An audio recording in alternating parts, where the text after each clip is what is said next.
오늘 말씀은 열왕기하 20장 1절에서 7절입니다.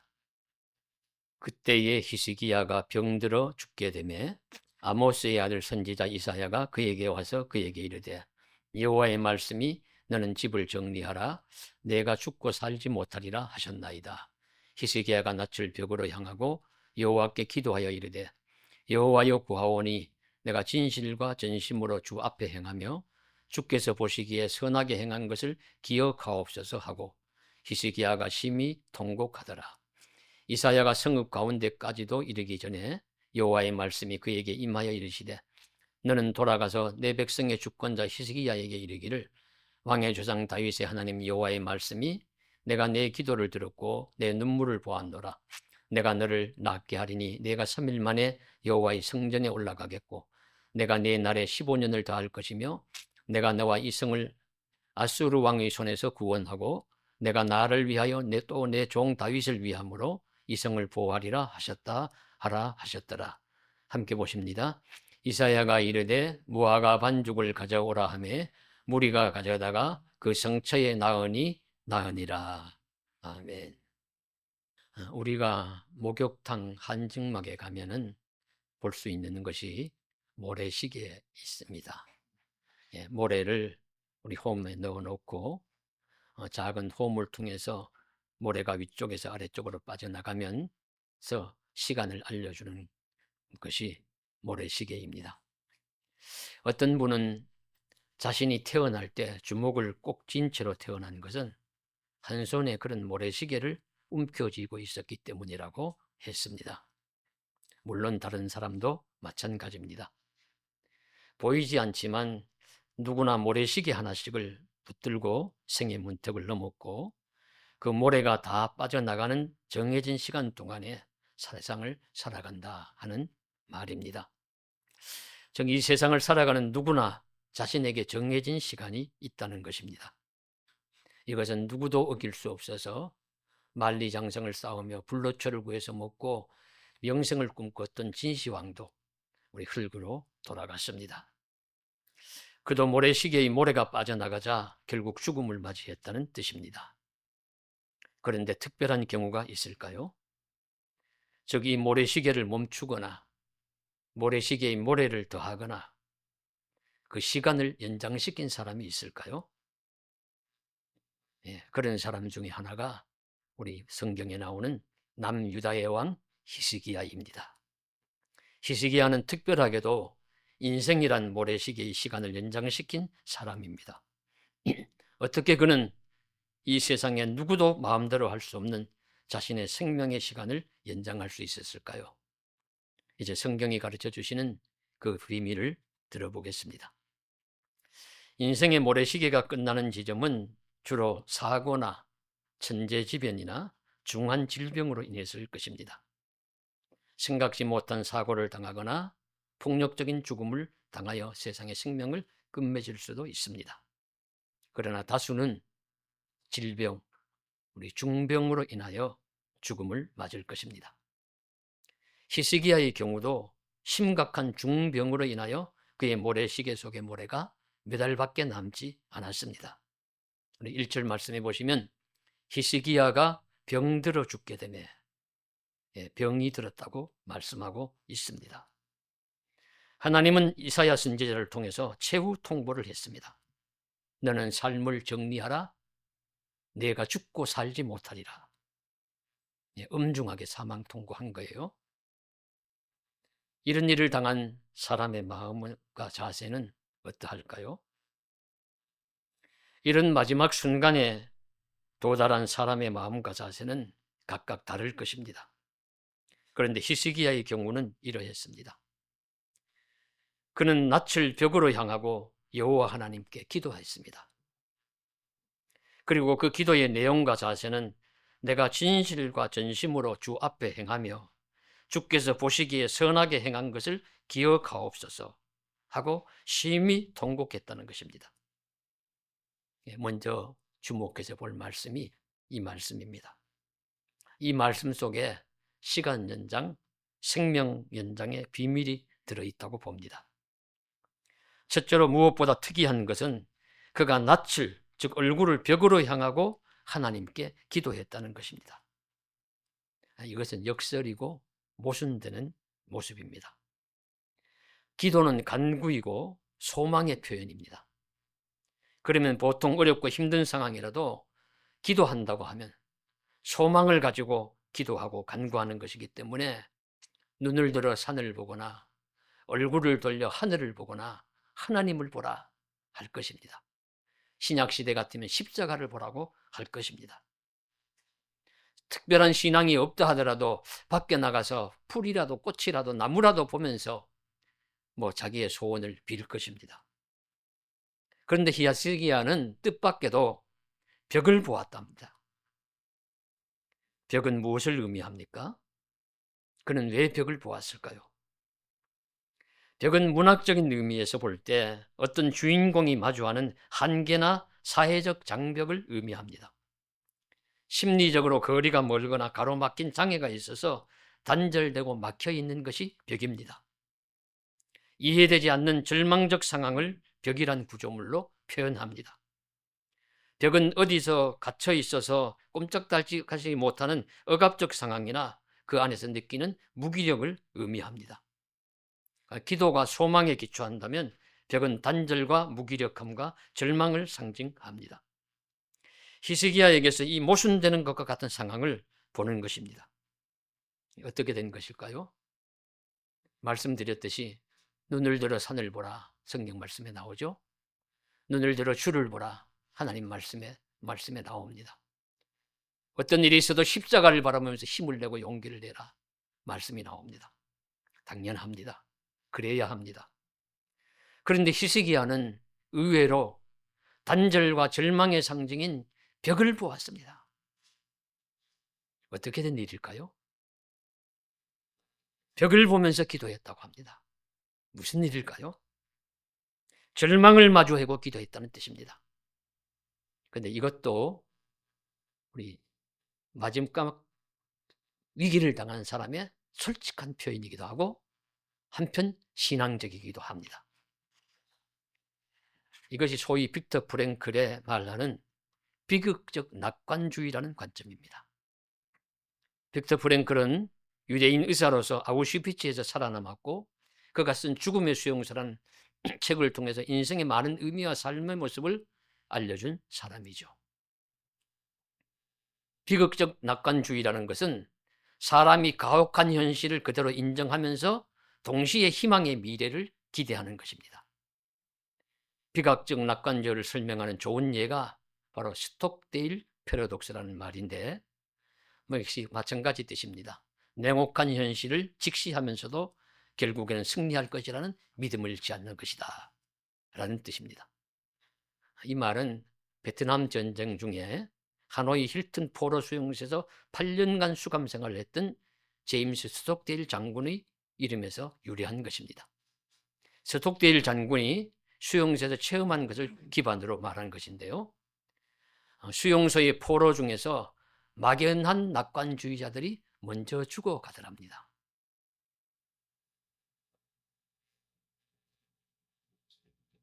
그러니까 어떤 포로들은 막연히 이번 크리스마스에서는 나갈 것이라고 믿었다고 해요. 그런데 그 크리스마스에 못 나갔고 신정이 지나고 부활절이 지나고 권사님 조금 부활절이 지나고 그리고 다음 크리스마스가 오고 그렇게 해도 소위 말하면 못 나간 것입니다. 못 나가니까 실망하고 우리 절망하다가 그만 이제 죽어가는 것이죠. 그런데 이 스톡데일과 같은 분은 이렇게 생각했답니다. 우리는 이번 크리스마스 전에는 나가지 못할 거야. 이것이 현실이다. 라는 사실을 냉정하게 인정하고 그럼에도 궁극적으로는 언젠가는 나갈 수 있다는 믿음을 잃지 않고 하루하루를 견뎌낼 구체적인 생존 전략을 세운 것입니다. 그와 같은 자들은 살아남았다고 합니다. 즉 비극적 낙관주의는 단순히 다 잘 될 거야 라는 것이 아니라 냉혹한 현실을 그대로 인정하고 그 고통 속에서도 가치를 창출하면서 생존의 희망을 잃지 않는 것을 의미합니다. 저는 히스기야가 그랬다고 봅니다. 병들어 죽게 된 위기의 현실을, 냉혹한 현실을 그대로 인정하는 것이 벽을 바라보는 행위입니다. 아, 하나님의 뜻에 의해서 내 생명이 여기서 끝이구나. 이것은 누구도 되돌릴 수가 없고 누구도 거부할 수 없는 하나님이 정하신 것이구나 라고 인정하였습니다. 그래서 절망적으로 벽을 바라보았습니다. 그러나 그것으로 그치는 것이 아니라 그 생명의 주인이신 하나님께 기도함으로 만일 시간과 생명의 주인이신 하나님이 허락하시면 더 살 수 있다는 희망을 한 손으로는 놓지 않았습니다. 붙들었습니다. 그야말로 히스기야는 비극적 낙관주의의 성향을 보인 것입니다. 죽음의 수용소에서 아우슈비츠에서 빅터 프랭클이 살아남았고 하노이 포로 수용소에서 스톡데일이 살은 것처럼 히스기야도 살아남을 수 있을까요? 하나님이 사망 선고를 하셨음에도 불구하고 생명이 연장되는 기적을 볼 수 있을까요? 물론 그렇습니다. 그러므로 둘째로 바라볼 것은 히스기야는 솔직하게 자신의 삶을 거는 승부를 하나님께 던졌습니다. 그것은 바로 기도였고 현명한 선택이었습니다. 생명은 하나님 손에 달린 것이므로 하나님만이 그 생명을 주장할 수 있기 때문입니다. 그래서 히스기야는 참으로 현명한 선택을 하였습니다. 그래서 하나님께 기도합니다. 우리 3절에 여호와여 구하오니 내가 진실과 전심으로 주 앞에 행하며 주께서 보시기에 선하게 행한 것을 기억하옵소서. 그는 진실과 전심으로, 즉 진심으로 전심으로 주 앞에 선하게 살았습니다. 저의 삶을 보시고 저를 살려주십시오 라고 기도한 것입니다. 내가 진심으로 할 때, 진실로 할 때가 진심으로라고 해석을 하고 전심으로, 온 마음으로 라고 했는 이 말씀을 보면서 우리가 사람의 마음을 한번 분별해 볼 수가 있죠. 우리 지난 주일 칼럼에도 기록을 했습니다만 어떤 목사님이 사람의 마음을 4가지로 구분을 했어요. 그 첫 번째로 사람의 마음에는 초심이 있다는 것입니다. 초심은 어떤 일을 할 때까지는 처음에 순수하고 선한 마음을 의미합니다. 이 초심을 끝까지 유지하려면 변질과 변심의 유혹을 이겨야 합니다. 초심은 어떤 일을 끝까지 완주하게 하는 힘이기도 합니다. 우리도 선하고 순수한 초심을 끝까지 유지해야 할 것입니다. 둘째로는 중심이 있습니다. 사람의 본질을 나타내는 흔들리지 않고 요동치지 않는 마음입니다. 이 마음이 중요한 것은 하나님이 보시는 마음이기 때문입니다. 그래서 하나님이 사무엘에게 가르쳐 주셨어요. 우리 사무엘상 16장 7절에 사람은 외모를 보거니와 나 여호와는 중심을 보느니라. 우리의 중심이 하나님 보시기에 합당한 것으로 인정받을 수 있기를 간절히 원합니다. 셋째로는 합심이 있습니다. 이는 개별적인 마음이 아니라 서로 합하여진 마음, 공동체의 마음입니다. 두세 사람이 합심하여 기도하는 그곳에 나도 있다. 주님이 말씀하셨고 두세 사람이 합심하여 기도하면 내가 그들의 기도를 더 들어주실 것이다. 응답하신다고 약속하셨습니다. 우리도 합심하여 기도하고 합심하여 주님이 맡기신 일을 잘 감당할 수 있기를 바랍니다. 넷째로는 진심입니다. 진심은 시간이 지나면서 알게 되는 마음입니다. 속이거나 유혹하지 않는 참되고 진실된 마음입니다. 다른 사람의 마음을 얻는 마음이 진심입니다. 그래서 예수님도 말씀을 하실 때 진실로 진심으로 내가 네게 이르노니 라는 말씀을 여러 번 하셨습니다. 우리도 말이나 일이나 무엇을 하든지 진심으로 할 수 있기를 원합니다. 그리고 또 하나 마음을 표현하는, 의미를 표현하는 것이 있는데요. 그것이 바로 전심입니다. 온 마음과 온 몸을 다하여 일하는 마음입니다. 섬기는 마음입니다.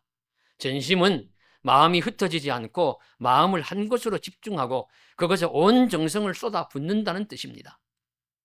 우리도 섬기는 어떤 일에 전심을 기울일 수 있기를 바랍니다. 오늘 말씀에서는 히스기야가 진심과 전심으로 행했다고 합니다. 진심은 거짓이 없는 참된 마음이라면 전심은 모든 힘을, 에너지를 한 곳에 모아서 쏟아붓는 마음입니다. 대충 하는 것이 아니라 온몸과 마음을 다해야 할 때 우리가 전심이란 말을 합니다. 그러니까 이 두 가지가 합해진 마음으로 살면은 잘 사는 것이에요. 후회 없이 사는 것입니다. 진심으로, 진실로, 거짓 없이 순수하게 어떤 일에 임했고 그것을 전심으로 온 마음과 뜻을 합해서 전심으로 힘을 합쳐서 집중해서 그 일을 했다면 얼마나 매력이고 우리가 장점이겠습니까? 가장 선한 일에 집중하여 전심으로 임했고 진실한 마음으로 살았다는 뜻입니다. 그래서 히스기야가 진실과 진심과 전심으로 행했다, 그렇게 말씀하고 있습니다. 그러면 히스기야가 진실과 전심으로 전심으로 행한 것이 무엇일까요? 그것은 하나님이 보시기에 선한 것입니다. 하나님 보시기에 선한 것을 진심으로 전심으로 행했습니다. 그것이 무엇일까요? 그는 어떤 선한 삶을 살았기에 생의 마지막 순간에 하나님 앞에 내가 하나님 보시기에 진심으로 전심으로 행했습니다, 기억해 달라고 했을까요? 성경이 보여주시는 히스기야의 삶은 이러합니다. 히스기야는 최악의 상황에서 남유다의 왕이 되었습니다. 그의 아버지인 왕 아하스는 그에게 총체적으로 부실한 나라를 물려주었습니다. 아하스가 얼마나 형편없는 왕이었느냐 하면요, 이방신을 섬기는데 자기 아들을 불로 지나가게 하는다, 그것을 수용했던 왕입니다. 그리고 친아수르 정책을 써서 매년 조공을 얼마나 많이 아수르에 갖다 바쳤는지 자기 나라의 국고는 바닥이 난 상태예요. 예루살렘 성전에서 하나님을 향한 예배는 제대로 드려지지 않았습니다. 유대 민족의 최대 절기인 유월절은 폐지하고 산당마다 아수르의 신들로 가득하였습니다. 그야말로 아하스는 나라를 엉망으로 만들었던 무능하고 어리석은 왕이었습니다. 이런 나라를 히스기야가 물려받은 것입니다. 지혜의 왕 솔로몬도 잘 살았던 이유 중에 하나가 아버지 다윗이 튼튼하고 부강한 나라를 물려줬기 때문입니다. 그런데 이런 부실한 왕국을 물려받았으니까 얼마나 히스기야가 힘들었겠습니까? 그런데 히스기야는 달랐습니다. 왕으로 즉위한 후에 수년간 묵묵히 국방력을 키웠고 반아수르 동맹을 체결하고 조공을 끊어버렸어요. 종교개혁에 착수해서 산당들을 제거하며 주상을 깨뜨리며 아세라 목상을 찍었습니다. 성전을 정화하여 여호와 하나님을 향한 예배를 복원하고 유월절을 회복하였습니다. 그리고 전왕의 시절에 북이스라엘을 멸망시킨 아수르의 선헤립이 쳐들어왔어요. 유다 나라의 성들을 복속을 시키면서 와서 예루살렘을 포위를 했습니다. 그래도 끝까지 항복하지 않았습니다. 백성들과 마음과 뜻과 힘을 합쳐서 그들에게 대항하여서 기도하였고 결국에는 하나님이 천사들을 보내서 18만 5천 명이나 되는 그들 군대들을 쳐부수게 하셨습니다. 그래서 그들은 쫓겨서 자기 나라로 도망갔고 왕은 산헤립은 자기 나라로 돌아가서 죽임을 당해서 정권 교체가 되었어요. 이런 훌륭한 선한 일들을 히스기야는 했습니다. 악한 대적과 손을 잡지 않았고 우상을 회파하는 종교개혁을 완수했고 하나님을 잘 섬기는 예배를 회복하는 등 그런 하나님 보시기에 선한 일을 많이 하였습니다. 그래서 다윗 이후에 최고의 왕으로 칭함을 받습니다, 히스기야는. 그리고 그의 이런 일을 가능하게 한 배우로서 빼놓을 수 없는 최선의 비밀병기가 하나 있었습니다. 그것이 바로 기도입니다. 히스기야의 기도였습니다. 히스기야는 무엇보다도 기도의 인물이었습니다. 그래서 나라가 위기를 당할 때나 어려운 일을 당하면 선지자 이사야를 붙들고 날 위해 좀 기도해 주십시오, 나라 위해 기도해 주십시오 부탁하였습니다. 얼마나 기도를 중요시 여기는지 아는 순간이죠. 특히 아수르의 군대가 성을 포위하고 압박할 때 그는 직접 베옷을 입고 하나님 앞에 아수르가 조롱하면서 보낸 편지를 하나님 앞에 내어다 놓고는 그 앞에 무릎을 꿇고 눈물로 기도했습니다. 통곡하며 기도했습니다. 이 히스기야의 눈물의 기도는 하나님 앞에 상달되어서 그들이 멸망을 하고 히스기야는 성을 회복할 수가 있었던 것입니다. 그는 눈물의 기도를 통해 최악의 상황을 최선의 기회로 역전시킨 것입니다. 이런 삶을 살았기에 히스기야는 하나님 앞에 병들어 죽어가는 마지막 순간에 이런 간구를 할 수 있는 것입니다. 주여, 내가 진심으로 하나님 보시기에 선을 행한 것을 기억하옵소서. 우리도 이런 기도를 드릴 수 있을까요? 우리도 삶의 위기를 당할 때 어떤 기도를 하실 수 있겠습니까? 심지어 인생의 마지막 순간에 내 생명이 다했다, 내 수가 찼다는 선고를 받을 때에도 히스기야처럼 하나님 앞에, 주 앞에서 선하게 사는 것을 기억하옵소서 하면서 기도할 수 있겠습니까? 그런 믿음을 가지면 좋겠습니다. 그런 기도의 인물이 되고 그런 하나님이 기억하시는 많은 선한 삶을 사는 성도가 되면 좋겠습니다. 그런 기도와 선한 삶을 살아가는 우리 모두가 되기를 주님의 이름으로 간절히 소망합니다. 이렇게 히스기야가 벽을 보고 하나님 나의 선한 삶을 기억하옵소서 하며 통곡하며 기도했을 때 그 후 결과가 어떻게 되었죠? 놀라운 일이 일어났습니다. 아마 왕궁에 들어와서 히스기야가 하나님 전한 말씀을 드렸죠. 당신은 삶을 정리하시오. 주변 정리하시오. 하나님 말씀에 이제 죽고 다시 못 산다고 합니다. 히스기야가 듣고는 벽을 바라보면서 통곡하며 울면서 기도했습니다. 그래서 그 말을 전하고는 이사야는 왕궁을 나가서 밖으로 나갔는데 성 중간쯤도 가기 전에 하나님의 말씀이 임재합니다. 이사야야, 너는 다시 돌아가라. 돌아가서 히스기야에게 이렇게 전해라. 요약을 하면은 나 하나님이 내 기도를 들었고 내 눈물을 보았노라. 내가 너를 낫게 할 것이다. 내가 3일 만에 성전에 올라갈 수 있을 것이다. 내가 내 날에 15년을 더할 것이다. 그리고 이 성을 아수르의 손에서도 구원해 줄 것이다.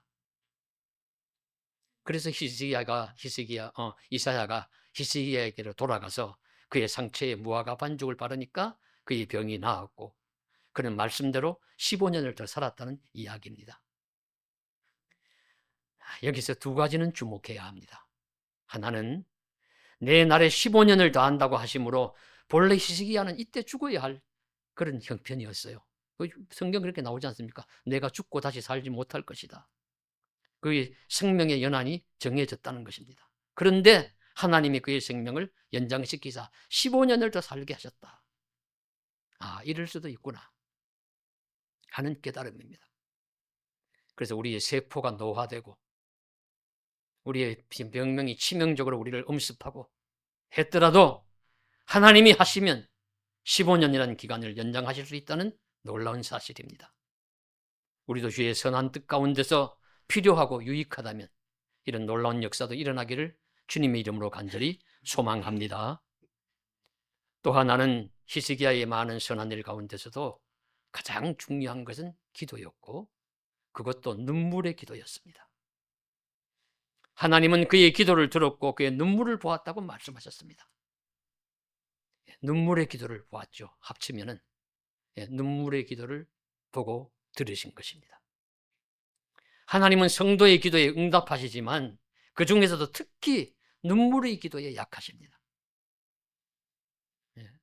전에도 말씀드린 바가 있습니다. 오죽하시면 하나님이 택한 민족이 아니더라도 선민이 아님에도 불구하고 하갈과 이스마엘이 사라에게 쫓겨나서 물 한 가죽 부대 양식 한 자루 들고 나가서 광야를 헤매다가 다 떨어지고 그만 죽게 되었어요. 그래서 이 어머니가 아들을 살 한 거리, 화살 한번 쏘면 닿을 만한 거리에 관목덤불 아래에 두고는 그 아들을 멀리서 쳐다보면서 엉엉 소리내어 웁니다. 아이도 어머니가 우니까 따라서 울어요. 성경을 보시면 하나님이 이 모습을 보시고 그들을 불쌍히 여기사 그들의 울음소리를 들으시고 그들을 구원해 주셨다고 합니다. 그래서 그들이 큰 민족이 되었습니다. 지금의 아람 민족의 조상이라는 거죠. 택한 민족이 아니더라도 이렇게 눈물로 기도할 때 하나님이 들어주시는데 하물며 하나님이 택한 민족이 기도를 외면하시겠습니까? 한나가 기도했습니다. 아들이 없어 괴로움을 겪으면서 기도합니다. 한나가 마음이 괴로워서 기도하며 통곡하며 그 하나님이 한나의 기도를 들으시고 사무엘이란 위대한 아들을 주시고 여러 다른 자녀들을 또 허락해 주셨습니다. 오늘 말씀에서는 확실히 죽고 다시 살지 못할 것이라고 선고하였음에도 히스기야의 눈물의 기도를 듣고 보시고 하나님 그의 생명을 연장시켜 주셨습니다. 지금 106세시죠 벌써. 우리 김영석 교수님의 그리스도인으로서 100년을 이라는 책에 보니까 이런 이야기가 하나 나옵니다. 그분이 20대 때 일제강점기 말년이었고 세계 2차 대전이 진행 중이었습니다. 제가 1920년생으로 알고 있으니까 꼭 1940년대는 초반은 그의 20대 초반이죠.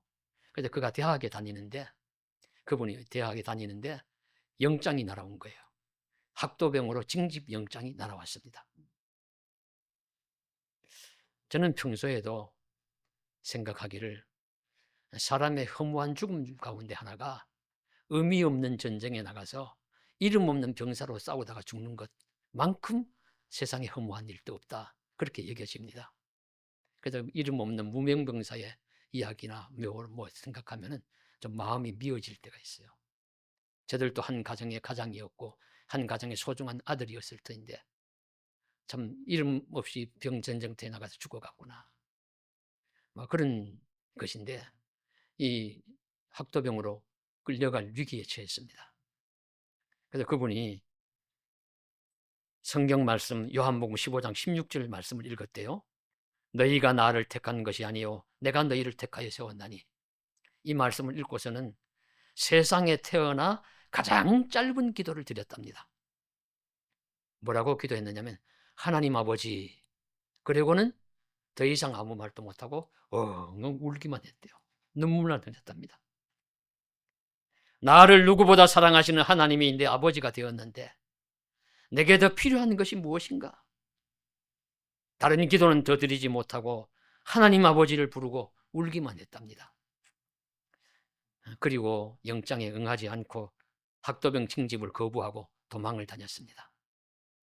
다행히 발각되지 않았고 성공하여 학도병으로 징집되지 않았고 살아남아 지금 100수 이상을 누리면서 살아가고 있는 자가 되었다 하는 이야기인데요.